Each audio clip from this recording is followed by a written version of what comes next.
नमस्कार। आप सभी दोस्तों का इस YouTube चैनल मौर्य बीज भंडार पर बहुत बहुत स्वागत है।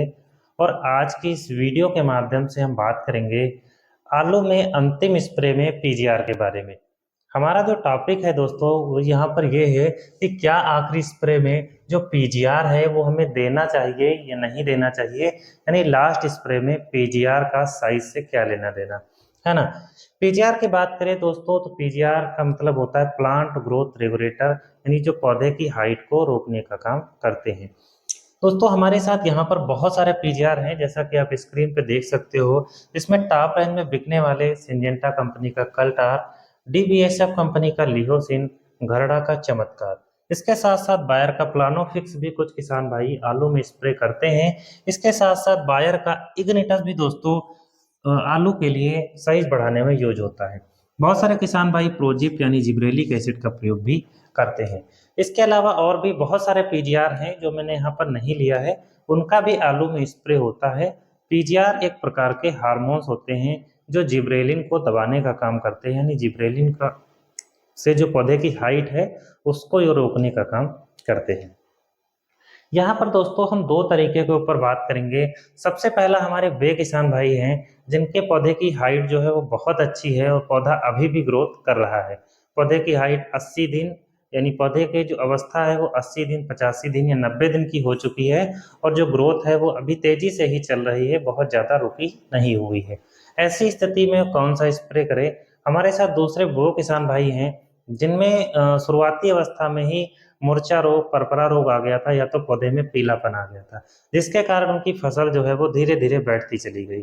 ऐसी स्थिति में अगर उसने कल्टार का, लिहोसिन का, चमत्कार का, इनका स्प्रे किया तो जो हालत है वो और भी खराब हो जाएगी।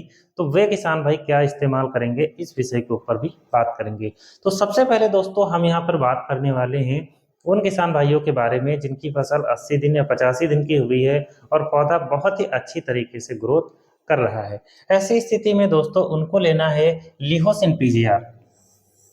लिहोसिन लगभग किसान भाई जरूर जानते होंगे जो कि आलू की खेती और ओवरऑल अगर हम इसके डोज की बात करें तो आलू की फसल में अंतिम स्प्रे में आपको इसको 500 ml प्रति एकड़ के हिसाब से लेना चाहिए। इसके साथ दोस्तों हमें 0050 का यूज जरूर करना चाहिए। 0050 में हमें 50% जो पोटास है वो सल्फेट फॉर्म में देखने को मिल जाती है।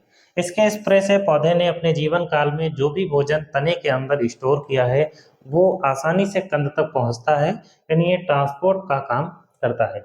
आपको चिलेटेड वाला लेना चाहिए दोस्तों, जिससे रिजल्ट जो है वो बहुत ही अच्छे आए।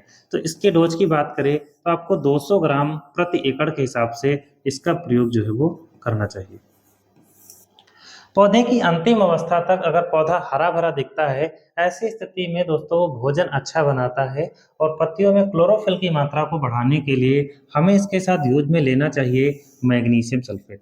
और इसके डोज की बात करें तो 1 किलोग्राम प्रति एकड़ के हिसाब से हमें इसमें मैग्नीशियम सल्फेट को जरूर ऐड करना चाहिए। हमारे जिन किसान भाइयों के खेत में किसी भी प्रकार का कोई भी फंगस या कोई भी रोग नहीं लगा हुआ है, ऐसी स्थिति में वो दोस्तों टाटा मास्टर के स्थान पर साफ फंजीसाइड का प्रयोग कर सकते हैं 500 ग्राम प्रति एकड़ के हिसाब से, या फिर दोस्तों वो मैनकोजेब यानी जो M45 आती है उसका भी प्रयोग कर सकते हैं 1 किलोग्राम प्रति एकड़ के हिसाब से। जिन किसान भाइयों के खेत में थोड़ा बहुत भी अर्ली ब्लाइट या लेट ब्लाइट के सिम्टम दिख रहे हैं, ऐसी स्थिति में वो टाटा मास्टर का प्रयोग 500 ग्राम प्रति एकड़ के हिसाब से कर सकते हैं। आलू की फसल में अंतिम स्प्रे में हमें बोरान जरूर देना चाहिए। बोरान जो है वो क्वालिटी से बहुत अच्छा संबंध रखता है, यानी इससे जो क्वालिटी होती है बहुत ही अच्छा निकलता है। तो हमें इसका प्रयोग दोस्तों 1 से 1.5 ग्राम प्रति लीटर के हिसाब से बोरान को जरूर ऐड करना चाहिए। अब बहुत सारे किसान भाई ये पूछते होंगे या मन में जरूर सोचते होंगे कि लिहोसिन के साथ आप ये 0050 या मैग्नीशियम सल्फेट इनको ऐड करोगे तो लिहोसिन का घोल नहीं फट जाएगा। ऐसा नहीं है दोस्तों, आपको लिहोसिन को अलग घोलना है और आप 0050 या मैग्नीशियम सल्फेट को एक में घोल सकते हो। फंजीसाइड और बोरान को आपको अलग घोलना है। अलग घोलने से जो दवाइयाँ होती है वो नहीं फटती हैं, नहीं ज़्यादा पानी में दवाइयाँ कभी भी नहीं फटती हैं, तो हमें अलग घोल बनाकर ही इस्तेमाल करना चाहिए। अब दोस्तों हम बात करेंगे यहाँ पर टॉपिक नंबर 2 की। जैसा कि मैंने वीडियो के शुरुआत में ही बताया था आपको कि जो किसान भाइयों की जो फसलें हैं जैसा कि मैंने शुरुआत में ही आपको बताया था कि जिन किसान भाइयों की जो फसलें हैं वो हाइट में भी छोटी हैं, 80 दिन की फसल 85 दिन की हो चुकी है, पौधे में पीलापन आ चुका है, ऐसी स्थिति में वो सोचते हैं कि अगर मैंने किसी ऐसे पीजीआर का प्रयोग किया जैसे कि लिहोसिन है, चमत्कार है, कल्टार है, तो पौधा ऊपर से पत्तियां जो है वो झुलस कर रह जाएंगी और साइज हमारा नहीं बन पाएगा। ऐसी स्थिति में वे किसान भाई इस्तेमाल करें जिब्रेलिक एसिड का, जो मार्केट में प्रोजिप नाम से आता है। ये सुमिटोमो कंपनी का हमें देखने को मिल जाता है। डोज की बात करें दोस्तों तो आपको 4 से 5 ग्राम प्रति एकड़ के हिसाब से प्रोजिप का इस्तेमाल आलू की फसल में करना चाहिए अंतिम दिनों में। दोस्तों इसके साथ हम एक थोड़ा सा पीजीआर ऐड कर सकते हैं, प्लानोफिक्स। इसके अंदर हमें नेफ्थलान एस्टिक एसिड यानी NAA देखने को मिलता है। और बहुत सारे किसान भाई सोच रहे होंगे कि हम आलू की फसल में इसका यूज नहीं कर सकते, तो आप बिल्कुल कर सकते हो। और इसका डोज हमें 50 ml प्रति एकड़ के हिसाब से लेना चाहिए। प्रोजिप के साथ जब दोस्तों नेफ्थलान एस्टिक एसिड मिलता है तो पौधे में जो माल्टोज है, कार्बोहाइड्रेट है, वो ज़्यादा मात्रा में बनता है और तने में जाकर के स्टोर हो जाता है।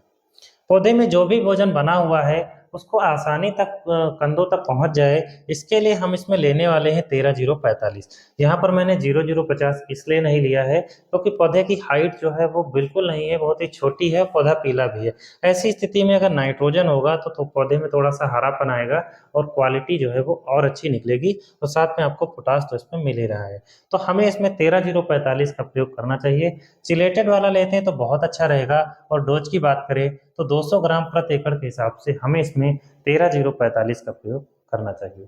साथ में हमें इसमें फंजीसाइड को जरूर ऐड करना चाहिए। फंजीसाइड के रूप में दोस्तों हम इसमें कार्बेंडाजिम और मैंकोजेब फंजीसाइड ले सकते हैं, जो कि यूपीएल कंपनी का साफ के नाम से, और भी बहुत सारी कंपनियों का आपको मार्केट में देखने को मिल जाएगा। डोज इसका हमें 500 ग्राम प्रति एकड़ के हिसाब से लेना है। अगर आपके खेतों में अर्ली ब्लाइट या लेट ब्लाइट के सिम्टम दिख रहे हैं, ऐसी स्थिति में आप मेटालैक्सिल और मैंकोजेब का प्रयोग यानी आप टाटा मास्टर का भी प्रयोग इसमें आसानी से कर सकते हो 500 ग्राम प्रति एकड़ के हिसाब से।